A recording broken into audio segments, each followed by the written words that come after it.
Hello friends, कहानी explainer में आपका स्वागत है। धरती से करोड़ों मील दूर एक ग्रह को दिखाया जाता है जिस ग्रह का नाम क्रिप्टॉन है। यह ग्रह बहुत ही ज्यादा एडवांस है। इस ग्रह में औरतें बच्चे पैदा नहीं करती बल्कि बच्चे पैदा करने की एक खास टेक्निक है। इसी ग्रह पर एक साइंटिस्ट है जिसका नाम जोरेल है। जोरेल की पत्नी अपनी कोख से बच्चे को जन्म देती है और ऐसा इस ग्रह पर 100 सालों में पहली बार हुआ है। जोरेल इसके बाद अपने उच्च अधिकारियों के पास जाता है और उन्हें कहता है कि हमने अपने ग्रह को तबाह कर दिया। हमने इसकी कोर में इतनी माइनिंग की है कि इसका संतुलन अब पूरी तरह से बिगड़ चुका है और बहुत ही जल्दी यह ग्रह विस्फोट हो जाएगा। मुझे कोडेक्स दे दो ताकि मैं अपनी नस्ल को बचा सकूं। यहाँ पर अब जनरल, जिसका नाम जॉर्ड होता है, वो भी आ जाता है। वो भी सभी उच्च अधिकारियों से खफा होता है क्योंकि उन्होंने अपने ग्रह को, अपनी जाति को बचाने के लिए कुछ भी नहीं किया। इसलिए जॉर्ड यहाँ पर कई उच्च अधिकारियों को मार देता है। जोरेल और जॉर्ड दोनों दोस्त हैं, लेकिन इन दोनों की सोच अलग है। जहाँ पर जोरेल सबको बचाना चाहता है, वहीं पर जॉर्ड सिर्फ उन्हें बचाना चाहता है जो हाइब्रिड है। जॉर्ड के लोग जोरेल को पकड़ लेते हैं। जोरेल वहां से भाग जाने में कामयाब हो जाता है और सीधा उस जगह जाता है जहां कोडेक्स है। वो पानी के अंदर कूदता है जहां पर दिखाया जाता है कि इस ग्रह में बच्चों की खेती की जाती है और इन सब का स्रोत एक ही जगह से निकलता है और वो होता है कोडेक्स। जोरेल वो कोडेक्स लेकर वहां से निकल जाता है और सीधा अपनी पत्नी और नवजात शिशु के पास पहुंचता है। कोडेक्स के अंदर जितनी भी ताकत होती है उसे वो अपने बच्चे के जिन्स में पूरी तरह से बदल देता है। दरअसल उसने कोडेक्स की सारी शक्तियां अपने बच्चे के जिन्स में डाल दी और उसके बाद वो फ्लाइंग ऑब्जेक्ट से अपने बेटे को, जो कि काल एल को, धरती की तरफ भेज देता है क्योंकि यह ग्रह जल्दी पूरी तरह से नष्ट होने वाला है। अब यहाँ पर जनरल जॉर्ड भी आ जाता है। इस बात से बहुत गुस्सा होता है कि जोरेल ने कोडेक्स को अपने बच्चे के साथ कहीं और भेज दिया, इसलिए वो उसे मार देता है और जोरेल की पत्नी से पूछता है कि बताओ तुमने अपने बच्चे को कहाँ भेजा है। जोरेल की पत्नी कहती है कि ये तुम्हें कभी पता नहीं चलेगा। यहाँ पर इस ग्रह पर कि सुरक्षा दल का यान आ जाता है जो जनरल जॉर्ड और उसके सभी साथियों को पकड़ लेता है। इन सबको बर्फ में रखकर 300 चक्र तक इसी अवस्था में रहने की सजा सुनाकर अंतरिक्ष से एक यान को छोड़ दिया जाता है। कुछ ही दिनों बाद दिखाया जाता है कि ये पूरा का पूरा ग्रह ब्लास्ट हो गया, जैसा कि जोरेल ने कहा था। इस घटना के कुछ साल बाद दिखाया जाता है कि जोरेल का बेटा काल एल अर्थ पर, जो कि आम बच्चों के साथ स्कूल में पढ़ रहा होता है, लेकिन उसके अंदर बहुत सारी शक्तियां होती है। वो छोटी से छोटी आहट को सुन सकता है, साथ ही वो किसी भी चीज के आर पार देख सकता है। ये सब चीजें उसे बहुत परेशान करती है, इसलिए वो भागकर एक स्टोर रूम में चला जाता है। टीचर उसे दरवाजा खोलने के लिए कहती है, लेकिन काल एल, जिसका नाम धरती पर अब नया नाम कार्ल केंट है, वो दरवाजा नहीं खोलता। इसलिए क्लार्क एंट की मॉम को बुलाया जाता है जिसका नाम मार्था केंट है। वो इसे समझाती है और क्लार्क एंट दरवाजा खोल देता है। क्लार्क के अंदर शक्तियां हैं, लेकिन वो अपनी शक्तियां कभी किसी के सामने जाहिर नहीं करता क्योंकि उसके पिता जोनाथन केंट ने उसे ऐसा करने के लिए मना किया होता है। पर क्लार्क उसकी बात का कोई जवाब नहीं देता। अगले पल बस नदी में गिर जाती है और सब बच्चे डूबना शुरू होते हैं, पर इसमें पहले कि सब बच्चों की जान जाती, क्लार्क सब बच्चों को बचा लेता है। पर अभी भी मोटा बच्चा नदी के अंदर होता है। क्लार्क उसे भी बचाकर बाहर ले आता है। इसके बाद मोटे बच्चे के माँ बाप क्लार्क के घर पर आते हैं और वो उसके पिता को कहते हैं कि तुम्हारे बच्चे के अंदर बहुत सारी शक्तियां हैं, तुम्हें दुनिया से उन्हें छुपाना नहीं चाहिए। क्लार्क के पिता जोनाथन केंट उनकी बात का कोई जवाब नहीं देते और अपने बेटे क्लार्क के पास जाते हैं और अपने बेटे से कहते हैं कि मैंने तुम्हें कहा था कि तुम्हें अपनी शक्तियों को दुनिया से छुपा कर रखना है। ये दुनिया तुम्हारी शक्तियों को अभी एक्सेप्ट करने के लिए तैयार नहीं है। क्लार्क कहता है कि मैं क्या करता, सबको मरने देता, मैं दूसरे बच्चों की तरह क्यों नहीं हूँ। इस बात से क्लार्क उदास हो जाता है।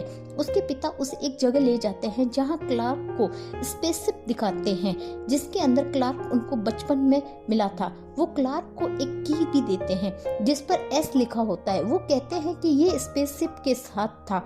मैं इस की को एक स्पेसशिप धातु वैज्ञानिक के पास ले गया था। उसने मुझे बताया कि ये धातु हमारी दुनिया की नहीं है। इससे ये साबित होता है कि तुम किसी और दुनिया से यहाँ पर आए हो और तुम्हें अपने मकसद को ढूंढना चाहिए। धीरे धीरे वक्त बीतता है और क्लार्क अब बड़ा हो चुका है। एक दिन जब वो अपने माता पिता के साथ घर जा रहा होता है तभी एक बहुत बड़ा टोरेंडो आ जाता है। सबके सब पुल के नीचे अपनी जान बचाने के लिए भागते हैं। तभी क्लार्क के पिता को याद आता है कि उनका डॉग गाड़ी के अंदर ही बंधा हुआ है। तभी वो उसे छुड़ाने के लिए जाते हैं। वो अपने डॉग को तो छुड़वा लेते हैं लेकिन खुद गाड़ी के अंदर फंस जाते हैं। दरअसल उनके पैर में फ्रैक्चर हो गया होता है और तब टोरेंडो उसके पिता के पीछे होता है। हालांकि क्लार्क अपने पिता की जान बचाने के लिए जाना चाहता है पर उसके पिता उसे इशारे से मना कर देते हैं क्योंकि वो जानते हैं कि ये सही वक्त नहीं है जब क्लार्क की सत्य दुनिया के सामने आए। क्लार्क के पिता की मृत्यु उसकी आंखों के सामने हो जाती है और चुपके से वहां से निकल जाता है। दरअसल वो अपनी जिंदगी का मकसद ढूंढना चाहता है। वो जानना चाहता है कि वो कौन है, किस दुनिया से आया है और उसे यहाँ भेजने का मकसद क्या है। इसलिए वो दुनिया में घूम घूम कर अलग अलग जगह पर काम करता है और वो पहुंच जाता है कैनेडियन आर्कटिक में जहां बहुत ज्यादा ठंड होती है। इसी जगह एक न्यूज रिपोर्टर भी आती है जिसका नाम लुइस लेन होता है। दरअसल उसे इंफॉर्मेशन मिलती है कि कैनेडियन आर्कटिक में बर्फ के बहुत नीचे एक स्पेसशिप आया है। उस स्पेसशिप के नीचे जो बर्फ है वो 30,000 साल पुरानी है। रात को लुइस लेन देखती है कि -40 डिग्री ठंड में वहीं पर काम करने वाला एक कर्मचारी अकेला कहीं पर जा रहा होता है। दरअसल ये क्लार्क होता है जो अपनी पहचान बदलकर यहाँ काम कर रहा था। क्लार्क अपनी आंखों के लेजर बीम से बर्फ को पिघलाकर नीचे जाने का रास्ता बना लेता है। लुइस भी उसका पीछा कर रही होती है। क्लार्क बहुत जल्दी स्पेसशिप तक पहुंच जाता है जहाँ पर उसे एक हॉल दिखता है। उस हॉल की शेप ठीक उसी तरह से होती है जिस तरह से उसके गले में एस का लॉकेट होता है जो बचपन में उसके पिता ने उसे दिया था। जब वो उस लॉकेट को उस हॉल में डालता है तो यहाँ पर मशीन एक्टिव हो जाती है और तभी उसे एक आदमी की छवि दिखती है। ये एक आर्टिफिशियल इंटेलिजेंस होता है और ये छवि उसके असली पिता जोरेल की होती है। लुइस भी अब यहाँ पर पहुंच गई होती है जिसे एक रॉबोट जख्मी कर देता है। उसको खून बह रहा होता है इसलिए क्लार्क अपनी आंखों के लेजर बीम से उसके घाव को भर देता है और उसके बाद ये स्पेसशिप बर्फ के नीचे से निकलकर वहां से उड़ जाता है। पर लुइस लेन को ये वहीं पर छोड़ देते हैं। लुइस लेन अब पूरी तरह से इसे अखबार में छापना चाहती है लेकिन उसका एडिटर उसकी बातों पर यकीन नहीं करता।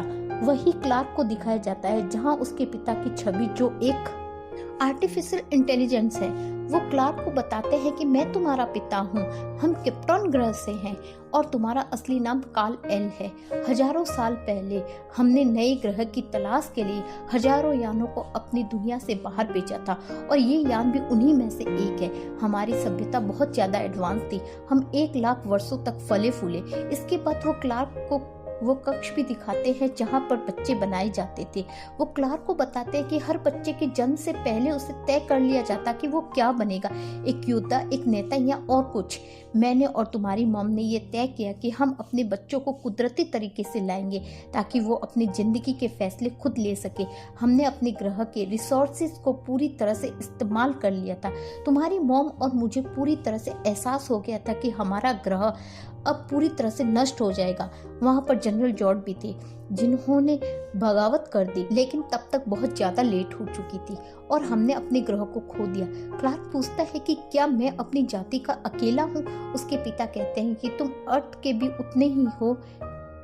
सीने पर एक एस का निशान दिखाते हैं। वो कहते हैं कि इसका मीन होता है होप, यानी कि उम्मीद। ये उम्मीद तुम्हें लोगों के दिलों में भी जगानी है। इसके बाद वो उसे एक सूट भी देते हैं और वो सुपरमैन का सूट होता है। क्लार्क पूछता है कि मैं दूसरों से अलग क्यों हूँ, तो उसके पिता बताते हैं कि धरती का सूरज हमारे सूरज से नया है।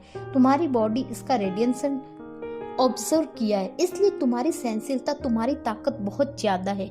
हमारे ग्रह की क्रिएटिविटी यहाँ के ग्रह की क्रिएटिविटी से ज्यादा थी और अब वक्त आ गया है जब तुम्हें अपनी ताकत को आजमाना होगा। और इसके बाद वो अपनी पावर को, अपनी शक्ति को यूज करने लगता है। वो हवा में उड़ने की कोशिश करता है, हालांकि वो कई बार गिर भी जाता है लेकिन फाइनली वो हवा में उड़ना शुरू कर देता है। इस तरह से क्लार्क बन जाता है सुपरमैन, क्योंकि अब वापस अपने घर आता है। क्लार्क अब वापस अपने घर आता है जहाँ पर वो अपनी मॉम को बताता है कि मुझे मेरी असलियत पता चल गई। वो अपनी असलियत जानकर खुश है। क्लार्क की मॉम दुखी हो जाती है, उसे लगता है कि वो उसे छोड़कर चला जाएगा, पर क्लार्क अपनी मॉम से वादा करता है कि वो उसे कभी छोड़कर नहीं जाएगा। वहीं जनरल जॉर्ज टॉम ग्रह पर अपने साथियों के साथ 300 चक्र के लिए कैद कर दिया गया था। अब वो आजाद हो चुका है और वो धरती की कक्षा में प्रवेश कर जाता है। वो पूरी दुनिया के न्यूज चैनल्स पर मोबाइल फोन पर एक ही मैसेज भेजता है। वो कहता है कि तुम्हारी दुनिया में एक आदमी है जो मुझे चाहिए, वो हमारी दुनिया का है और उसका नाम है कार्ल एल। ये बात जब क्लार्क को यानी कि कार्ल एल को पता चलती है तो वो सुपरमैन की ड्रेस में आर्मी के सामने जाता है और दुनिया को आर्मी से बचाने के लिए वो अपने आप को आर्मी के हवाले कर देता है। कुछ ही देर बाद एक फ्लाइंग ऑब्जेक्ट धरती पर उतरता है जिसमें जनरल जॉर्ज के 2 सिपाही उतरते हैं और वो सुपरमैन के साथ ही लुइस लेन को भी साथ ले जाते हैं। लुइस लेन को एक एडवांस हेलमेट पहना दिया जाता है क्योंकि इनका जो मदरशिप, उसका जो वातावरण होता है वहां पर क्रिप्टॉन ग्रह के लोग ही सांस ले सकते हैं। सुपरमैन लुइस लेन को वो की देता है जिसमें एस लिखा होता है, जिससे किसी भी मशीन को अनलॉक किया जा सकता है। और अब ये मदरशिप तक पहुंच जाते हैं जहां पर सुपरमैन की मुलाकात होती है जनरल जॉर्ज से। सुपरमैन मदरशिप के अंदर आकर बहुत ज्यादा कमजोर महसूस कर रहा होता है क्योंकि इस तरह के वातावरण में उसे रहने की आदत नहीं होती। जनरल जॉर्ज अब सुपरमैन को अपना असली इरादा बताता है। वो कहता है कि धरती से मैं इंसानियत खत्म करके एक नया क्रिप्टॉन बनाऊंगा और उसके लिए मुझे कोडेक्स की जरूरत है, मुझे कोडेक्स चाहिए। सुपरमैन कहता है कि मुझे इसके बारे में कुछ भी नहीं पता। जॉर्ज कहता है कि अगर तुमने मुझे कोडेक्स नहीं दिया तो मैं तुम्हारा भी वही हाल करूंगा जो तुम्हारे पिता का किया था। सुपरमैन को समझ आ जाता है कि जॉर्ज ने ही उसके पिता को मारा था। जॉर्ज उसे बताता है कि जब हमारा ग्रह तबाह हुआ था तो हम बहुत भूखे प्यासे अलग अलग ग्रहों पर भटकते रहे, पर जिंदगी के निशान हमें कहीं भी ना मिले। अब 33 साल बाद जब तुमने धरती पर स्पेसशिप को ऑन किया तो हमें तुम्हारी लोकेशन मिल गई और हम भी यहाँ पर पहुंच गए। अब ये सुपरमैन को बांधकर उसका ब्लड सैंपल लेते हैं। वहीं लुइस लेन को दिखाया जाता है जिसे वहां पर कैद किया होता है। तभी एक हॉल उसको दिखता है। उसका शेप ठीक उसी तरह से होता है जिस तरह की उसे सुपरमैन ने दी थी और जब वो उस की में उसको डालती है तो सुपरमैन के पिता एक आर्टिफिशियल इंटेलिजेंस के रूप में उसके सामने आते हैं और वो उसकी मदद करते हैं। एक छोटे स्पेसशिप में उसे बिठाकर धरती के लिए रवाना करते हैं। उसके बाद वो अपने बेटे सुपरमैन के पास जाते हैं और उसे कहते हैं कि तुम्हें स्पेसशिप के दरवाजे को तोड़ना होगा। और जब सुपरमैन ऐसा करता है तो सूरज की किरणें उस पर गिरती है जिससे वो सूरज की रेडिएशन को ऑब्जर्व करता है और उसकी ताकत उसके पास वापस आ जाती है। वो देखता है कि लुइस लेन का फ्लाइंग ऑब्जेक्ट धरती पर टकराने वाला है, इसलिए वो मदरशिप से निकलकर लुइस लेन को बचा लेता है। वहीं जॉर्ज को दिखाया जाता है जो सुपरमैन के घर तक पहुंच जाता है। वो उस फ्लाइंग ऑब्जेक्ट को भी ढूंढ लेता है जिस पर बचपन में सुपरमैन अर्थ पर आया था, लेकिन उसके अंदर भी उसे कोडेक्स नहीं मिलता। वो सुपरमैन की मॉम को टॉर्चर करना शुरू करता है। इन दोनों के बीच में घमासान लड़ाई होती है और इसी लड़ाई के दौरान जॉर्ज का हेलमेट टूट जाता है। वो देखता है कि धरती का वातावरण उनके सांस लेने लायक नहीं है। जॉर्ज की सेना उसे अपने साथ ऊपर मदरशिप में ले जाती है जहां जॉर्ज का जो साइंटिस्ट होता है वो बताता है कि सुपरमैन का जो ब्लड है उसी के अंदर कोडेक्स है। अगर हमें अपनी जाति को दोबारा से बनाना है तो इसके लिए हमें सुपरमैन की जरूरत होगी, चाहे वो हमें जिंदा मिले या मुर्दा।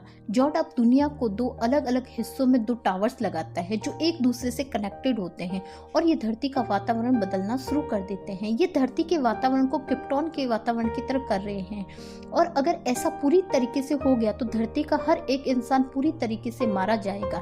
जब सुपरमैन को ये बात पता चलती है तो वो एक प्लान बनाता है। वो जिस फ्लाइंग ऑब्जेक्ट को जिसमें वो बचपन में बैठकर धरती पर आया था उसे आर्मी को देता है और कहता है कि तुम इसे एक टावर से टकराना और दूसरा टावर जो हिंद महासागर में है उसे मैं तबाह कर दूंगा। ये ऐसा ही करते हैं। ये जॉर्ज के दोनों टावर को तबाह कर देते हैं जिससे जॉर्ज पूरी तरह से बौखला जाता है और अब वो खुद सुपरमैन का मुकाबला करने के लिए उसके सामने आता है। वो कहता है कि मैं अपनी जाति को क्रिप्टोनियन को बचाना चाहता हूँ, लेकिन तुमने मेरे पूरे प्लान को तबाह कर दिया। इसके बाद इन दोनों में खतरनाक फाइट होती है जिसमें एक पल ऐसा आता है जब जॉर्ज अपनी पावर से लोगों को मारने वाला होता है। सुपरमैन अपनी पावर से जॉर्ज की गर्दन को तोड़कर उसे मार देता है और इस तरह से जॉर्ज का अंत हो जाता है। होता है। मिलिट्री अभी भी सुपरमैन पर नजर रख रही होती है, इसलिए वो उनके एक सैटेलाइट को गिरा देता है। वो जनरल को कहता है कि जितना ये देश तुम्हारा है उतना ही मेरा है, मैं यहीं पर इसी सरजमीन पर पला बड़ा हूँ और ये बात तुम्हें सरकार को समझानी होगी। अंत में दिखाया जाता है कि सुपरमैन अब क्लार्क के नाम से लुइस लेन के साथ उसी के अखबार में काम करता है। इसी के साथ ये फिल्म, ये कहानी यहीं पर खत्म होती है।